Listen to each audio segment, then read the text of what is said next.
اکابر اولیاء دا سوچ وکړو چې د اسلام او د مسلمانۍ بقا دا د دین تر بقا پورې موقوفه ده او د دین بقا چې ده دا د دین د تعلیم پورې موقوفه ده. نو دوی مشوره وکړه چې د دې دین بقا به په دې بر صغیر کې څنګه راشي.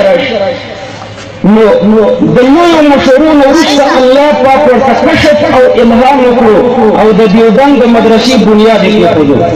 د دیوبند مدرسه یو رسمي مدرسه نه ده بلکې دا یو الهامي مدرسه ده. د الله د طرف نه د اولیاو په زړونو کې د دې الهام اچولی شوی دی او د دې کشف ورته شوی دی چې د دین او د علم د بقا دپاره د یو مرکز جوړول پکار دي چې اسلام او مسلماني په دې بر صغیر کې ختمه نه شي. نو دا یو الهامي اداره وه او الله پاک د دې ادارې ته دومره مقبولیت ورکړو چې په ټوله دنیا کې تاسو ګرځئ نو په ټوله دنیا کې د دین خدمت الله پاک ته ما حقه د علماو د دیوبند نه اخلي. که د تصنیف میدان دی نو علما د دیوبند د ټولو نه پکې مخکې دي. که د تالیف میدان دی نو د علماو د دیوبند د ټولو نه پکې مخکې دي. که د تبلیغ میدان دی نو علماو د دیوبند هغه روان کړی دی. او د مناظرو میدان الحمدلله علماو د دیوبند روان کړی دی. هر میدان د علم چې دی هغه د دې ادارې نه الله پاک فیض یافته کړی دی او د دنیا په سطحه باندې د کفر مقابله هغه علماو د دیوبند شروع کړې ده. د جهاد میدان هم ګوره علماو د دیوبند ګرم کړی دی. نن سبا د دنیا ټول کافران او ورسره دا بې غیرته مسلمانان چې دا مسلمان ورته د پښو نه نیسي دا ټول یو بلاک دی د مسلمان په خلاف باندې. خو صرف د یوې مدرسې نه د دې ټولې دنیا د کفارو په خلاف باندې جهاد روان دی. امارت اسلامی افغانستان دا ټول دیوبندیان دي. د ملا محمد عمر رحمه الله نه شروع تر ادنا مجاهده پورې چې زم دا ټول چې دي الحمدلله علما د دیوبند دي. کله چې امارت اسلامی په افغانستان کې قائم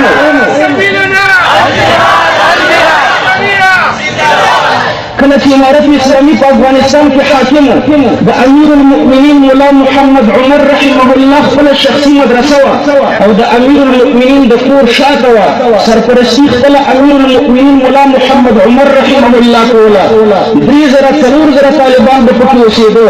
د هغې د احاطې نومونه د علمای دیوبند د یوې احاطې نوم احاطه مولانا قاسم نانوتي وه او د بلې احاطې نوم د احاطه د مولانا شریف علي ثانوي رحمه الله او د بلې احاطې نوم د احاطه د مولانا رشید احمد گنگوهي رحمه الله وه. د دې ټولو احاطو د بلاکونو نومونه چې هغه د علماو دیوبند د اکابرو په نومونو باندې و.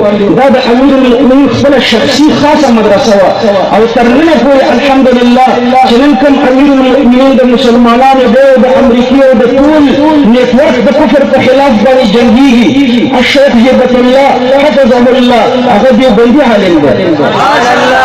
غرض مې دا و چې دا دواړه میدانونه د تعلیم او د تعلم او د جهاد دا دواړه میدانونه چې د علماو د دیوبند الحمدلله ګرم ساتلي دي او په هر ځای کې د باطل مقابله چې ده هغه علماو د دیوبند کړې ده.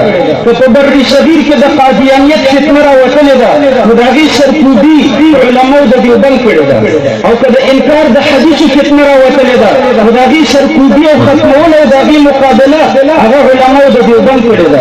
او دارنګې د مذهبیت دا د پوری اهل حدیثو فتنه چې ده تقریبا دا اوس د علماو د دیوبند په کوششونو باندې په ختمېدو ده. او دارنګې د مماتیت فتنې د بریالیت فتنې دا څومره فتنې چې تاسو ګورئ الحمدلله دا د علماو د دیوبند سعی او کوششونه دي او د دوی په برکت باندې الله پاک دا په ختمېدو باندې کړي دي. نو مدرسه د دیوبند دارالعلوم دیوبند داسې یو رسمي اداره نه ده بلکې دا یو الهامي اداره ده.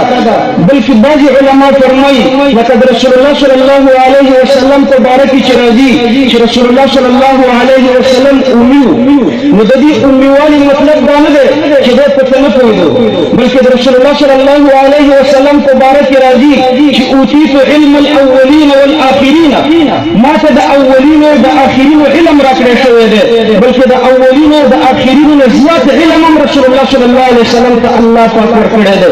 نو څنګه رسول الله صلی الله علیه وسلم ته موږ امي وایو نو د هغې امیوالي معنا دا ده چې رسول الله صلی الله علیه وسلم په دې دنیا کې استاد نه لري بلکې استاد الله دی. ځکه رسول الله صلی الله علیه وسلم د ټولې دنیا دپاره استاد دی. نو په دنیا کې به د رسول الله صلی الله علیه وسلم دپاره استاد نه وي. د پیغمبرانو ذکر چې الله پاک په قرآن کریم کې کوي نو د دنیا استادان ورته نه ذکر کوي چې په پلانکۍ مدرسه یا پلانکۍ کالج یا سکول کې سبق ویلی دی، بلکې خپل ځان ته منسوبوي. وعلمناه من لدنا علما وعلم آدم الاسماء كلها. داسې چې د پیغمبرانو د علم ذکر الله پاک کوي نو خپل ځان ته د پیغمبرانو علم منسوبوي. نو پیغمبر په دنیا کې استاد نه لري، ځکه پیغمبر د دنیا دپاره استاد دی. نو همداسې توجیه علما د دیوبند د مدرسې په باره کې کوي. د دیوبند مدرسه چې ده دا انسانانو نه ده جوړه کړې، بلکې د دیوبند مدرسه انسانان جوړوي. د دیوبند د مدرسې نه انسانان خارجېږي. دا الهامي او کشفي الهي اداره ده.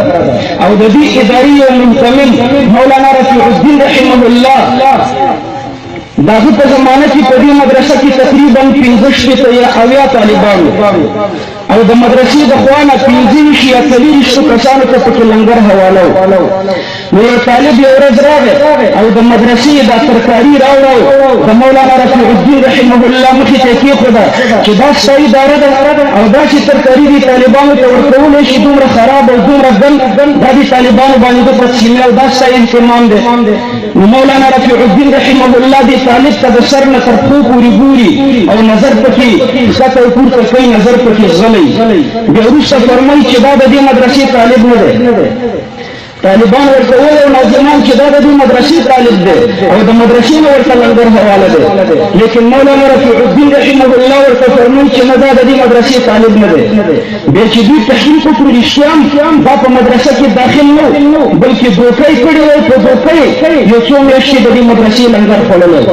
نو چا مولانا رفیع الدین رحمه الله ته وفرمایل چې دا تا په څه وپېژنده، تا خو رجسټر نه و کتلی د طالبانو د داخلي او تا په دې څه معلومه کړه چې دا د دې مدرسې طالب نه دی. هغه ورته فرمایي چې ما خوب لیدلی رسول الله صلی الله علیه وسلم د دې پویې نه شودې تقسیمولې، پۍ تقسیمولې، چا په بالټیو کې وړي او چا په ګیلاسونو کې وړي او چا سره چې بالټي او ګیلاسونه او جامونه نه و هغه په لپو کې دا شودې او دا پۍ راخیستې او هر چا د خپل ظرف مطابق دا شودې وړي. رسول الله صلی الله علیه وسلم دا تقسیمولې او ما هغه طالبان چې رسول الله صلی الله علیه وسلم ورته پۍ او شودې ورکړې وي هغه ټول زه پېژنم. ما دې طالب ته د سر نه تر پښو پورې وکتل، دا طالب هغه شپه باندې ما په خوب کې نه و لیدلی.